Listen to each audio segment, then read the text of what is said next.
Hello guys, good morning. Update tayo sa ating dragon fruit ngayon. So yung mga dating bulaklak, ito na nga siya.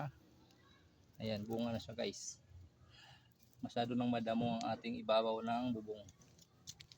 Ayan siya guys. Ang init-init pa.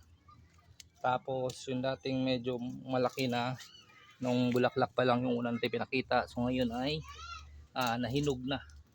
So pakita ko sa inyo guys yung nahinog na. Nag-iisa na lang siya kasi yung iba na naunang nahinog ay nakuha na. Nakuha ng ating kapitbahay.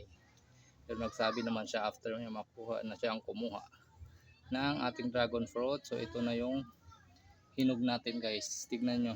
Maliit lang siya pero napakatamis nito guys. Ayan guys oh. Oh. Ayan oh.